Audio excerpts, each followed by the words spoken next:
तो बाबा भोलेनाथ ने द्वारपालों से पूछा कि अजी तुम्हारी ये जो स्वामिनी है, हमारी जो धर्म पत्नी कहाँ जाती है रोज सुबह सुबह? द्वारपाल बोले जी आपकी पत्नी, आपको पता होगा कि हमें पता होगा, आप पूछिए कहाँ जाती है। तो भोलेनाथ जी ने पूछा अरे ओ पार्वती कहाँ जाती हो सुबह सुबह बिन हमको बताए, और सुंदर इतना बढ़िया श्रृंगार सज धज के। पार्वती जी बोली मैं जाती हूँ महाराष्ट्र में वृंदावन, श्याम सुंदर रास करते हैं और उस रास में मैं भी नृत्य करने जाती हूँ। भोलेनाथ जी बोले पहले बता देती हम भी चल पड़ते। पार्वती मैया बोली ऐसे थोड़ी जा सकते हैं वहां, अगर जाना संभव होता तो हम आपको पहले ही बता के जाते, पर आपका तो वहां जाना संभव ही नहीं क्योंकि वहां तो पुरुष जा ही नहीं सकता। भोलेनाथ जी बड़ी जोर से हंसे, अरे देवी तो फिर गोपी बनने में कितना समय लगता है, थोड़ा सा एक आध कोई बढ़िया चमकीले से लहंगा भरिया ला दो, थोड़ा सा क्रीम पाउडर ला दो, मेकअप कर लेंगे, चूड़ियां पहन लेंगे, बन गए गोपी। और ये सारा जो कार्य है ना ये गोपी बनाने का तुमको ही करना पड़ेगा। मैया बोली काम तो बड़ा डिफिकल्ट है। क्यों? क्योंकि बरसों की तो तुम्हारे शरीर पर भस्म लगी हुई है, इसको छुड़ाने में ही कम से कम 1-2 ड्रम तो साबुन और क्रीम चाहिए। भोलेनाथ जी बोले देखो अब चाहे कुछ भी हो जाए, कितनी मेहनत लग जाए, जितने भी दास दासी लगाने लगा लो, पर हमको गोपी बना दो। तो पार्वती जी ने फिर भोलेनाथ जी का मेकओवर शुरू किया, बढ़िया स्नान करा के। अब गंगा जल तो क्या लाएं, जटा में ही गंगा है, सो वहीं से कह दिया मैया बह जाओ, तो पूरा स्नान हो गया। अब जटा बरसों की वो लंबी चौड़ी जटा, मैया बोली रुको थोड़ा शैम्पू लाती हूँ, इनको बढ़िया से धो देती हूँ। तो मैया ने बढ़िया उनको धो धा के उनका सुंदर एकदम सुंदर से मुलायम से बाल बना के उनका बढ़िया जूड़ा, उस पर गजरा लगा दिया, हाथ में बढ़िया सी चूड़ियाँ पहना दी, माथे पे बिंदी लगा दी, लहंगा पहना दिया, चुनरी पहना दी। अब मैया बोली कि बाकी सिस्टम तो हम ठीक कर दिए, पर ये जो आपके मुखारविंद पर इतनी बड़ी बड़ी मूछें हैं इनका क्या, इनको तो आपको काटना पड़ेगा। भोलेनाथ जी बोले खबरदार इनको हाथ लगाया तो ये हमारा सम्मान है, हमारी पहचान है, ऐसे नहीं कटने देंगे। तो फिर क्या करोगे? तो बोले देखो ब्रज में तो वैसे भी घूंघट की प्रथा तो है ही, तो हम घूंघट कर लेंगे, किसी को भीतर क्या थोड़ी पता लगने वाला है। मैया बोली चलो आप कह रहे हो तो बात मान लेते हैं आपकी। सो मैया भोलेनाथ जी को बढ़िया साज श्रृंगार करके सुंदर सजा करके ले आई वृंदावन। वृंदावन में आ गए। प्रसंग तो खूब प्यारा है, खूब लंबा है, अब आ गया बीच में तो सुना दिया। भोलेनाथ जी आ गए और आकर के महाराष्ट्र में चुपचाप लाइन में ठाड़े हो गए।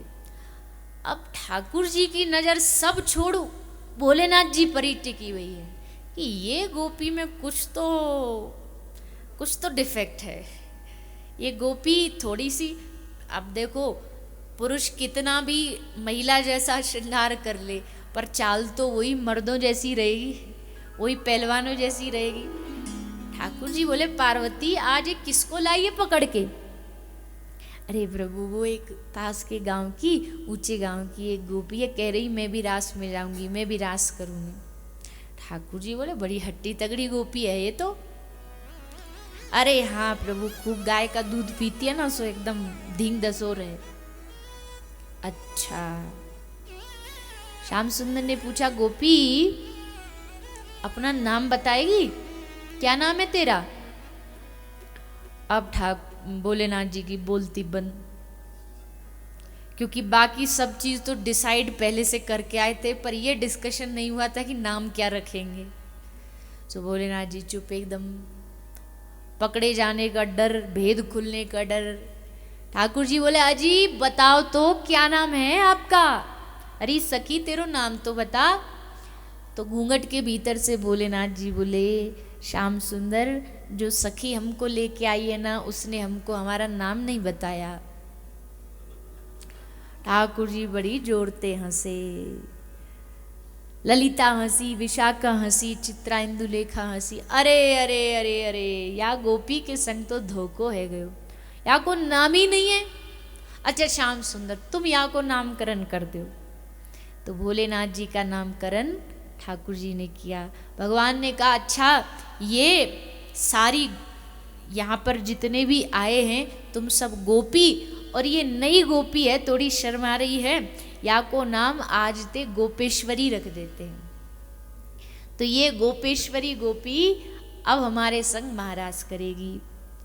भगवान ने कही रास तो करेंगे पर वाक करने ते पहले हमारो कछु कछु मन कर रहे हो है। सखी बोली कहा मन कर रहे हो है श्याम सुंदर आपको? आज हमारो मन कर रहे हो है कि सबके घूंघट उठाए के सबको मोड़ो देखें, सबके मुख को दर्शन करें। अब तो भोलेनाथ जी घबराए।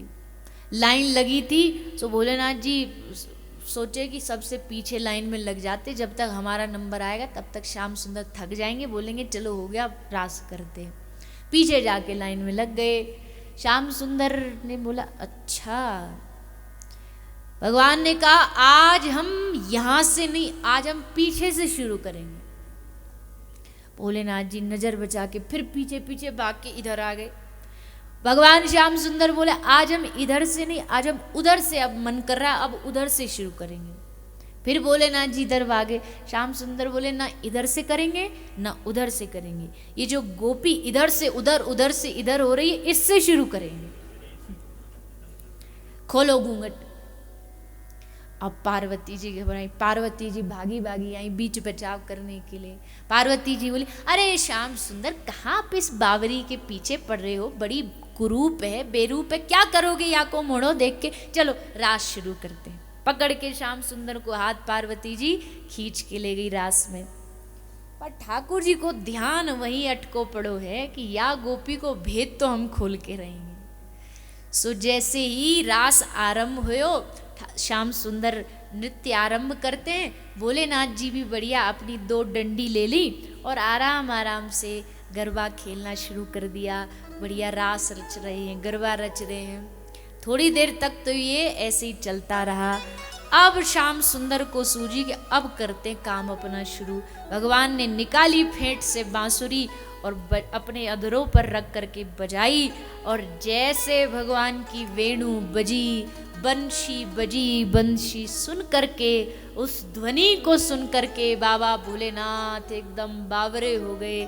और जो अब तक डांडिया खेल रहे थे, जो आराम से गरबा रचा रहे थे, कृष्ण की बांसुरी सुन करके तांडव शुरू हो गया।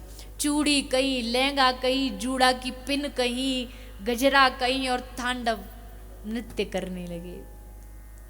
ऐसे भगवान भोलेनाथ, बड़ी बड़ी गहरी मित्रता है ठाकुर जी से, श्याम सुंदर की और भोलेनाथ जी की। और सबसे बड़ी बात, जो एक विशेष बात भगवान भोलेनाथ जी में है, देखो हमारे शास्त्रों में 5 प्रकार की भक्ति बताई है। 5 प्रकार के रस हैं, शांत रस, दास्य रस, सख्य रस, वात्सल्य रस, माधुर्य रस।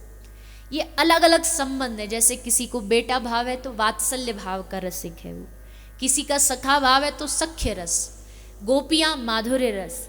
लेकिन केवल विश्व में भगवान भोलेनाथ जी ऐसे हैं जिनमें 5 रस समाये। शांत रस, केदार में देखो शांत भाव से भगवान की प्रसन्नता के लिए तप कर रहे हैं। दास्य रस कब आता है भगवान भोलेनाथ जी में? बोले भोलेनाथ जी अपने आप को भगवान का दास समझते हैं कि मैं आपका दास हूँ। सख्य रस कब आता है? जब श्री भोलेनाथ जी भगवान के साथ सखा जैसा व्यवहार करते हैं। वात्सल्य रस, आज जब यशोदा मैया के दर्शन करने आए तो वात्सल्य रस उमड़ आया, और जब रास में आए तो माधुर्य रस के द्वारा भगवान की सेवा भगवान भोलेनाथ जी ने की है।